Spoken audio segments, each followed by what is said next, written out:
নামে এক গ্রামে সুরেশ এবং মহেশ নামে দুই ভাই বসবাস করত। পৈতৃক সম্পত্তি মহেশের থেকে সুরেশ বেশি পেয়েছিল, তবুও তার মহেশের সম্পত্তির উপর প্রথম থেকেই লোভ ছিল।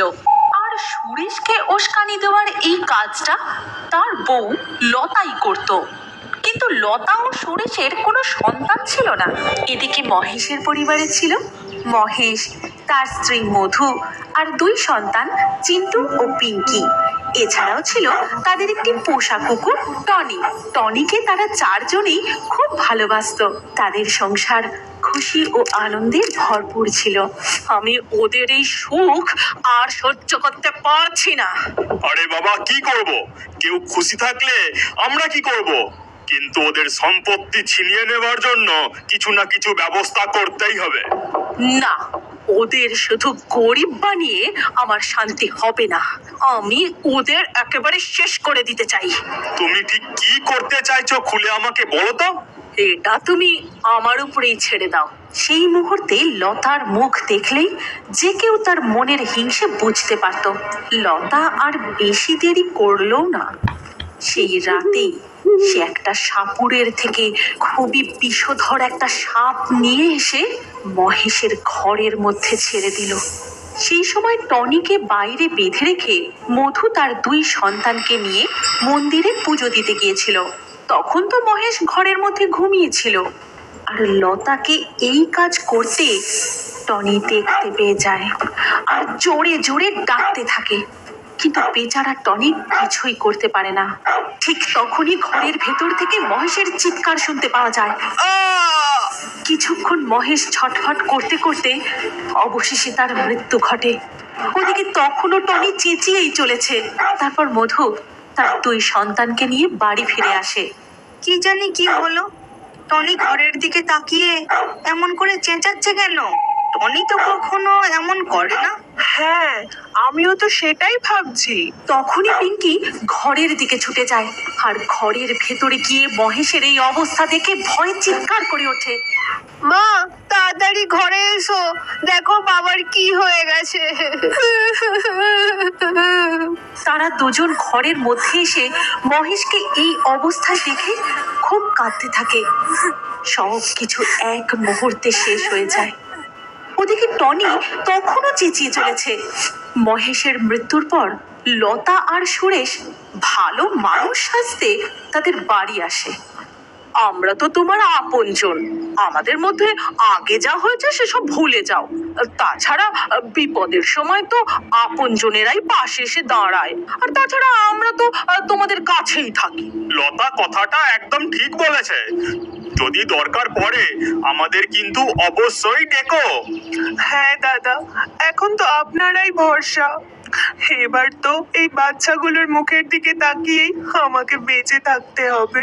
সুরেশ ও লতাকে আসতে দেখে টনি আবারও চেঁচাতে শুরু করলো, কিন্তু ও যে কি বলতে চাইছে সেটা কেউ ঠিক বুঝে উঠতে পারলো না। এদিকে লতা একটু অন্যরকম চাল চালতে শুরু করলো।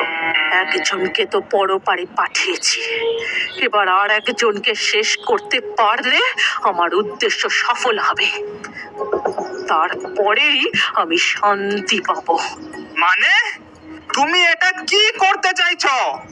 এবার ওই পোড়ার মুখী মধুকে আমার রাস্তা থেকে সরাতে পারলে তবেই আমার উদ্দেশ্য সফল হবে। কিন্তু ওর তো দুটো ছোট ছোট বাচ্চা আছে, তাকে তো তুমি ক্ষমা করো। তুমি কি বাচ্চাদের উপর ভালোবাসায় অন্ধ হয়ে গেছো? আরে মধুকে যদি আমাদের পথ থেকে সরাতে পারি, তারপর দুটো বাচ্চাকেও দূর করে দেব। তারপর সমস্ত সম্পত্তি আমাদের হয়ে যাবে। কিন্তু আমার এই ব্যাপারটা একদম ঠিক লাগছে না। বাচ্চাদেরকে তাদের বাবা মার থেকে দূরে করার পাপের ফল না আমাদেরকেই ভোগ করতে হয়? আরে বাবা, কিচ্ছু হবে না, তুমি শুধু আমার ইশারায় নাচতে থাকো। তারপর লতা রবিন সর্দারের কাছে যায়। এই রবিন সর্দারকে গ্রামের সব লোকেরা ভয় পেত, কেননা তার কাছে একটা পাগল খুবই ভয়ঙ্কর ষাঁড় ছিল। আর ওই ভয়ঙ্কর ষাঁড়টাকে সে যে কোনো মানুষের পিছনে লেলিয়ে দিত। রবিন সর্দার মশাই, আমার আপনার একটু সাহায্য চাই। আমি ফোকটে কাউকে কোনো রকম সাহায্য করি না। আরে সর্দার মশাই, আমি জানি তো আপনি যেমন চাইবেন তেমনটাই পাবেন। আমার শুধু আপনার ওই পাগল ষাঁড়ের সাহায্য চাই। রবিন সর্দারের ওই পাগল ষাঁড়টাকে যে কোনো মানুষের কাপড় একবার শোকালে ওই ষাঁড় সেই মানুষের গন্ধ চিনে নিয়ে সেই ব্যক্তিকে যেখান থেকে হোক খুঁজে বের করে নিজের শিং দিয়ে গুঁতিয়ে গুঁতিয়ে তাকে প্রাণে মেরে দিত। আর ঠিক এমনটাই মধুর সাথেও হতে চলেছিল। একদিন লতা নিজের সাথে মধুর একটা ছেঁড়া কাপড়ের টুকরো নিয়ে এসেছিল।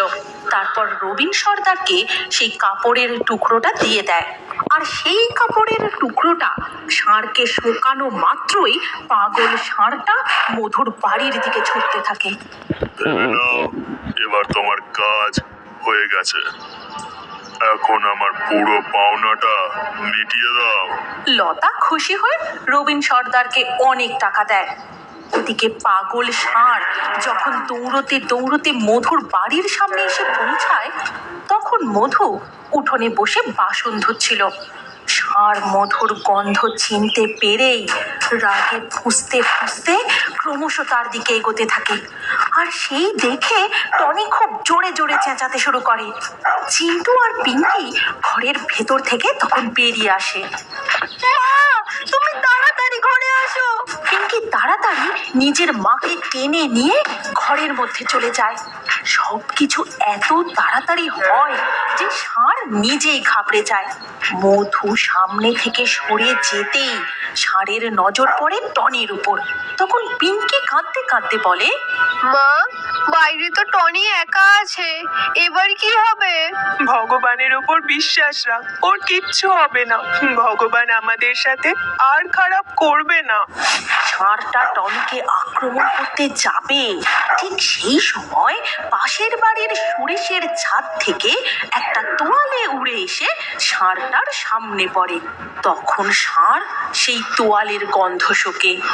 তারপর ওই পাগল ষাঁড়টা ঘুরে গিয়ে সুরেশদের বাড়ির দিকে চলে যায়।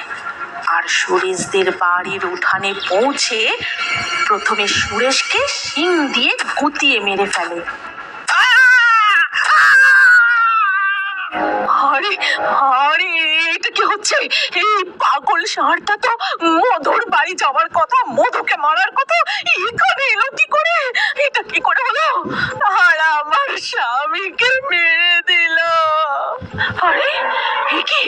এ তো এবার আমার দিকে আসছে। এই হাট হাট হুশ, যা অন্যদিকে যা। ওই মধু মধু, না, না, না। তারপর লতাকেও সেই পাগল ষাঁড় শিং দিয়ে গুঁতিয়ে গুঁতিয়ে মেরে ফেলে। যেমন কর্ম তেমন ফল, এমনটাই তো হয়ে আসছে চিরকাল।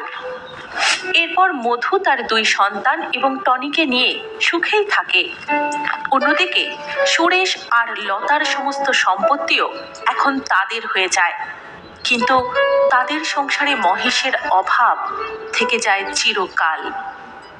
শিউলি 6 বছরের ছোট্ট শান্ত মিষ্টি একটি মেয়ে। সে পোস্তা গ্রামে তার মামা মামির সাথে থাকে।